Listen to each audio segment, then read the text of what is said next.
we are pleased to introduce a symbol that will signify the central place of Jesus Christ in His church.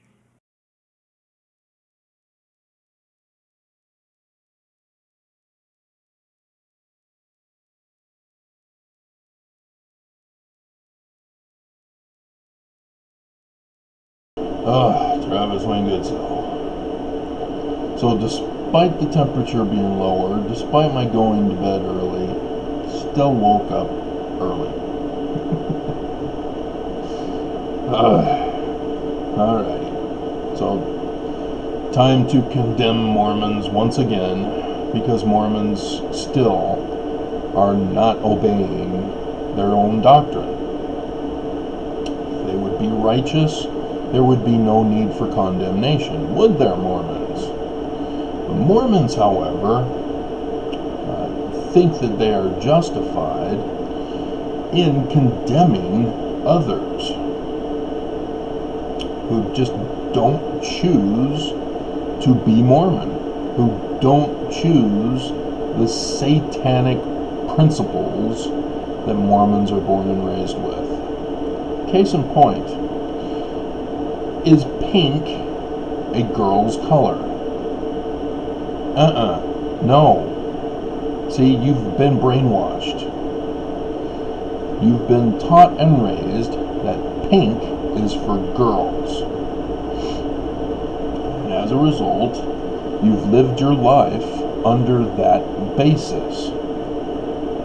Are you familiar with McDonald's? Of course we are. Supersize me. But McDonald's hires guys who are trained and educated on the use of colors to manipulate people to come to their stores to buy food. So the interior design, particularly with the colors, are purposely painted on the walls to attract a specific type of customer, to get a majority of people to come into their stores and buy their food. They use this manipulation that we are born and raised with. It's that categoricalization, brainwashing that I've been telling you about for who knows how long, of whom Stanley Smith Stevens, the Mormon who was born in Ogden and then moved to Colorado, he's the designer of this categorization system, dichotomy, non-dichotomy classifications. And so it's the psychological trap of forcing people to believe in bubble categories, and therefore they've got you trapped, and then they can then control you and manipulate you based upon the category they've placed you into. For psychologists, they deal with mental illnesses. There's no such thing. They've created the categories, and then they then judge you accordingly. And so McDonald's, if they want people to have a friendly atmosphere, they'll paint their inside stores yellow. That's why, is because those guys were trained that we have been trained as Western culture Americans from our youth, that the yellow crayon is a happy, friendly color. And they teach us that black is a dark, bad color. And so, thus, by teaching us this assignment of colors, they're then able to judge babies and children when they do color things with crayons. Oh, he used the black crayon. Oh, he's having a hard time right now emotionally.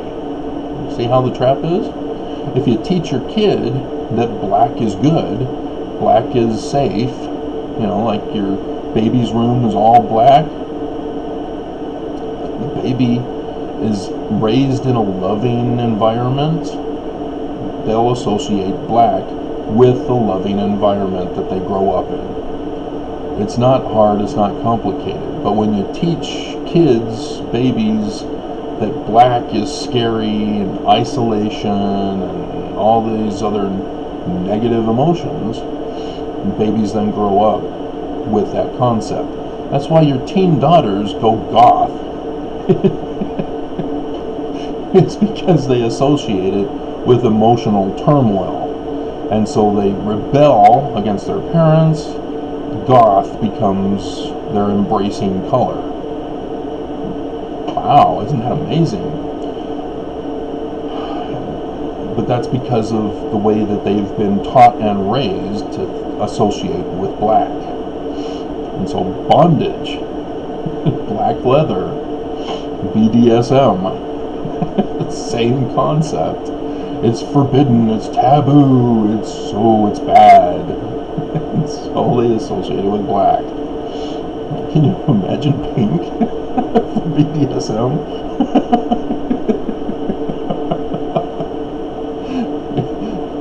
But yeah, you can literally train people from their youth to be brainwashed into that system of thinking.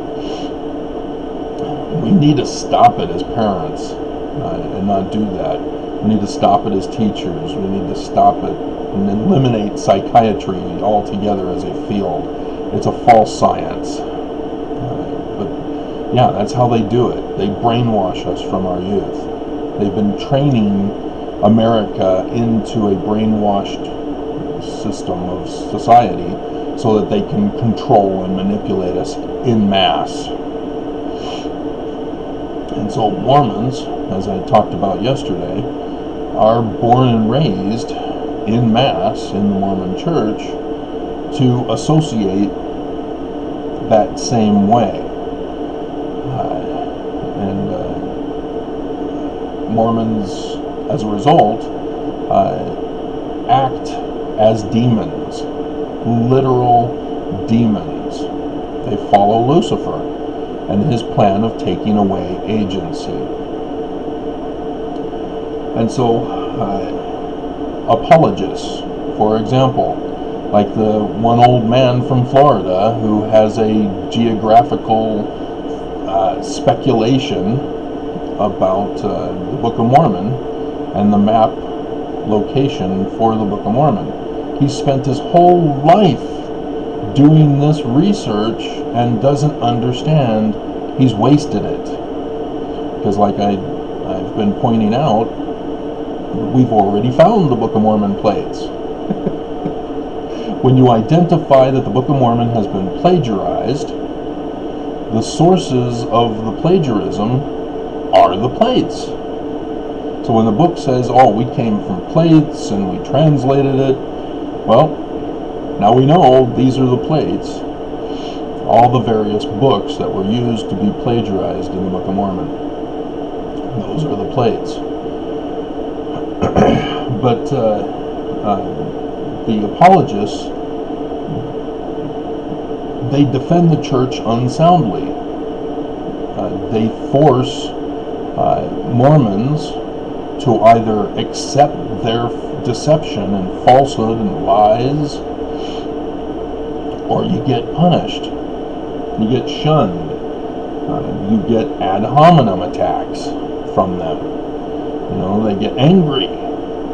Oh, you're a deceiver, you're an antichrist, you're apostate, and we're going to turn our back on you. You're banned from farms, Travis. I was banned from farms simply because I presented them with my decipherment of Paleo-Hebrew. And humiliated John Tibetness in his Book of Abraham lecture at BYU, and I already talked to him on the phone, and he had told me that Joseph Smith was wrong in his translations. And so I raised my hand at the end of his lecture because it discussed that topic. And so I said, so was Joseph Smith wrong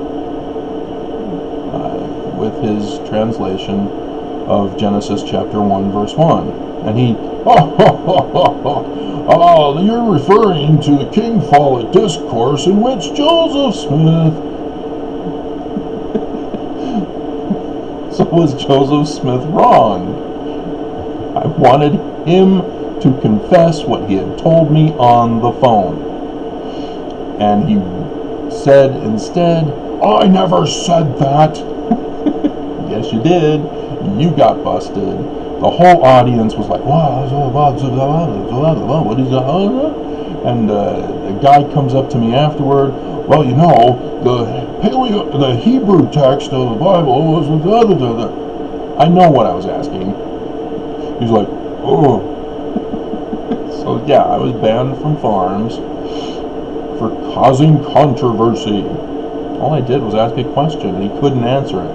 He got angry. And so, yeah, that's a major feature of identifying Mormons as embracing Luciferian doctrines. They get angry when they try to deceive you and you don't fall for it. Ooh, wow. And so, missionaries, they go out, they flatter, they pacify, they deceive. They're not supposed to get angry. We are counseled in the MTC, don't get angry with them, you know, but we're only going to present them step-by-step teaching tools, and when we're at this particular level, which is completely insufficient, we're going to baptize them if they can accept that far. And so, yeah, people get brought into the church not fully understanding sufficiently what the church is all about. That's part of flattery and pacification. You know, we say, oh, we have Jesus Christ. Remember, Jesus Christ is in the New Testament. You know the New Testament, right? Your church is wrong. It's bad because you have Jesus. But we have Jesus, and we're right, and we're true. See the deception? Christians don't fully understand our doctrine. And as missionaries, we don't educate investigators sufficiently to have a full understanding of what they're getting themselves into, what they're doing by being forced to pay tithing in order to be considered worthy to enter the temple, and all of those other satanic principles and doctrines and practices. And so, yeah, I've been shunned by my local ward, and this is a type of emotional manipulation that they use. See, it's me who has to humble myself. It's me who has to repent and go on my hands and knees begging the whole ward and the bishop for forgiveness. How could I have been so wrong? I miss you guys so much. Please don't be mad at me. Please don't shun me. Take me back. I miss you guys. I miss the Spirit of the Lord in my life. You see the trap they set? They think that their emotional response to you will guilt trip you back. And I've seen it in popular ex-Mormons. They talk about, oh, I miss the church in this particular area. Oh, wow, I love the people, but there were just certain things that I couldn't stand. John DeLynn even got on 3 questions with what's his name here in Utah, and says, I might consider going back to the church. I mean, they're not going to let me come back, but I might consider it. Seriously, John? Mr. Psychiatrist? Seriously? You, of all people, got played by the church?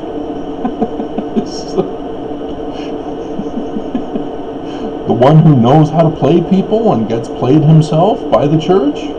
Huh. That's interesting. That goes beyond just getting punked. So, I mean, and this Mormon, especially, who's in Florida, spent his life on geography of the Book of Mormon, is threatening me, saying, you must accept my theory or I'm going to get angry. He wants me silenced. You know, literally. When he did the childish tactic argument after I said, no, you're wrong, he threw a baby tantrum. Oh yeah, I know you are, but what am I? You know, seriously? But he's trying to have me silenced. He came to my site. I didn't go to him. I didn't go to his site and say, oh, this theory is crap, man. You're stupid. Man. He did it to me. That's the Mormon way. They are born and raised to be abusive, to be bullies, to demand others get silenced and that Mormonism stands strong and be accepted by everyone. They use flattery, pacification, deception. They get angry. They use other emotional blackmails with shunning and the happiness.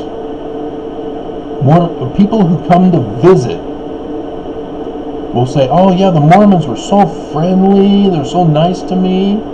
Those of us who move here, even me as a Mormon, I'm an outsider Mormon though. I moved to Utah. I decipher Paleo-Hebrew. All hell breaks loose. People are no longer friendly. They're upset with me. They're angry. I get shunned. I get held down in church callings. My dad gets elevated. He's conforming and complying. I, however, am the evil black sheep of the family. I'm the one who deciphered Paleo-Hebrew and am therefore a troublemaker. See how this works? My brother elevated to a high priest, to a high councilman in Utah, in Orem, Utah, because he conforms and complies. And me? Nope. Keep me down, keep me suppressed, keep me in bondage, keep me as a slave, because I'm not conforming and complying.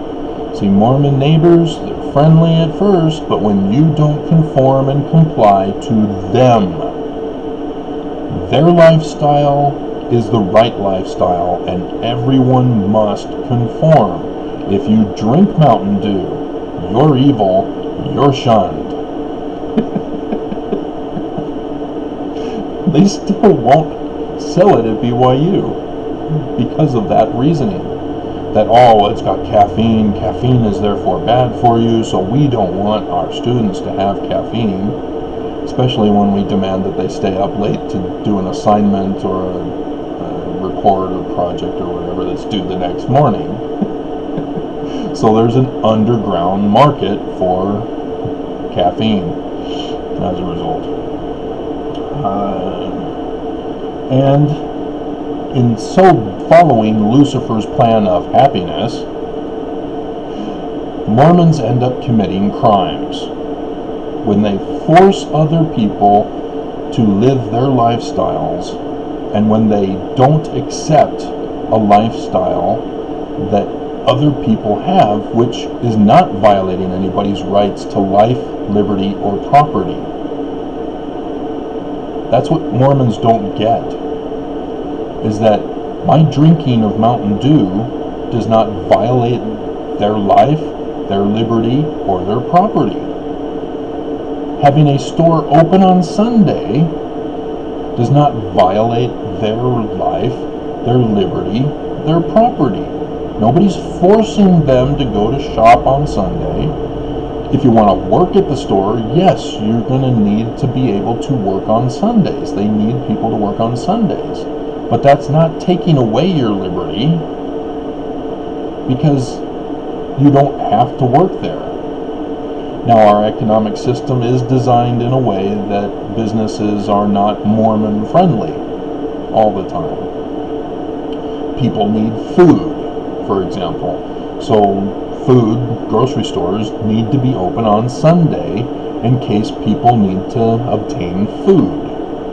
For survival, similar to emergency systems, police, fire, EMTs, doctors, nurses, they need to be open on Sundays. And so if you say, I can't become a doctor because I'm going to have to work on Sundays, there might be a viral outbreak and I'm going to be forced to work on Sundays. I'm sorry, that violates my religious beliefs. You see what's going on with Mormon thinking?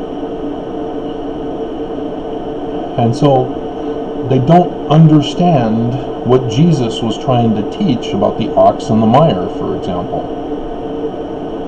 Is that it's okay to work on Sunday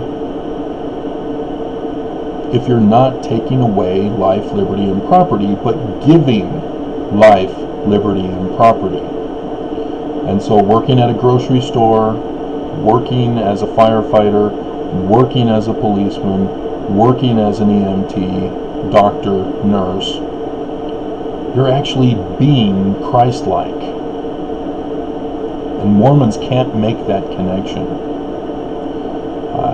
Working at a video store, yeah, I can sort of see that. But when our society, our economy, our governments force us to work at Blockbuster Video so that we have to work on Sunday, that's their problem. They're the ones to blame. The government, the business, the economy. And Mormons can't make that distinction. So when a Mormon is forced into that situation because of their poverty to work at Blockbuster, Mormons then shun them. Oh, you're the bad guy. You're working on Sunday. Hey, I hope one day you'll repent and come back to church. They blame the wrong people. Wives get upset with their husbands if their husband doesn't bring in enough money. She blames the husband rather than blaming the businesses, blaming the economy, blaming the government.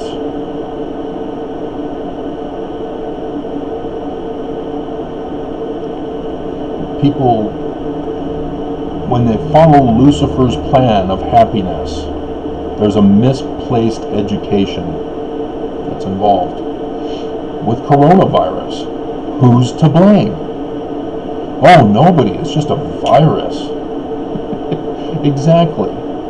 They set the trap. Trump purposely allowed it in, talking the talk of, I don't want it in because that'll ruin the numbers. I want the numbers to look good. But then he brings it in, and the numbers are horrible. We're number one. And now Trump is trying to make it worse.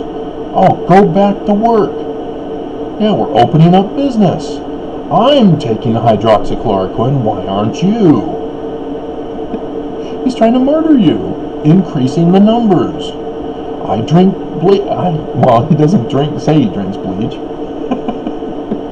I don't understand why reporters aren't asking him. So, Mr. President, if you're suggesting that we inject ourselves and drink bleach, do you yourself use this dietary regimen? Call him on this, guys.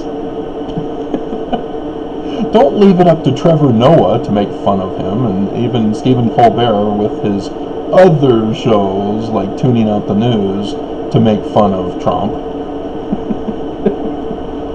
Where Stephen gets a little help. Oh, poor Stephen. He was the biggest crash of all. He was so hilarious. I mean, drop dead. I was busting up crying and laughter with some of the skits that Stephen Colbert had. But under coronavirus, I'm like, oh my God. But Trevor Noah, oh, he's right at the top of his game under coronavirus. Oh man, he's awesome.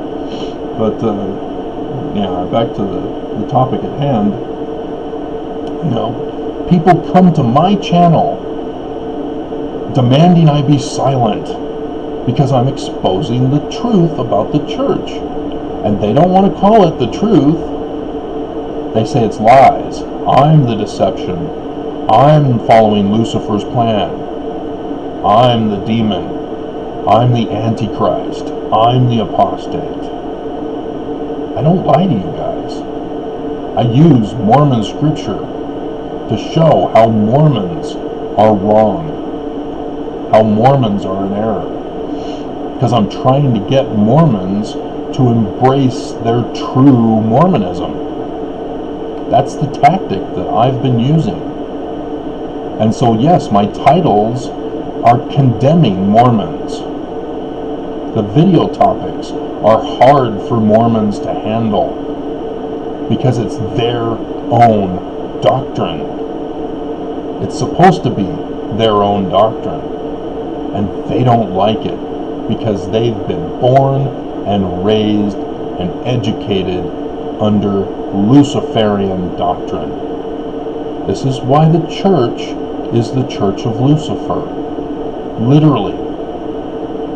It's not just a church without authority, like all the other churches in the world.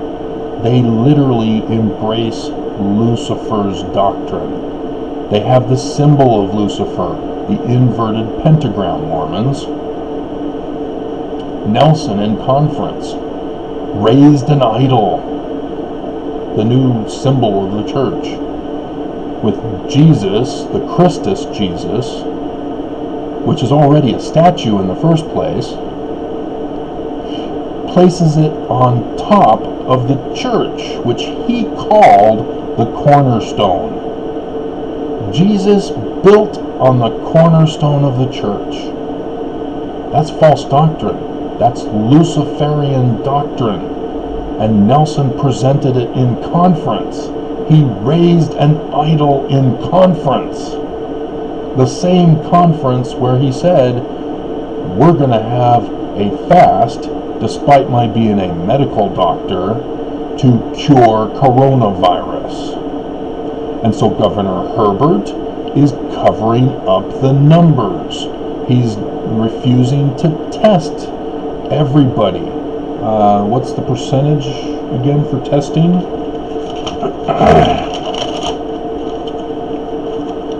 Only 5.6% of Utah has been tested. 5%. That's not even 10% yet. That's half of 10%. We're nowhere near fully tested in Utah. And so everybody who gets sick and dies with the virus, but were not tested, do not go on the reporting. Just like unemployment.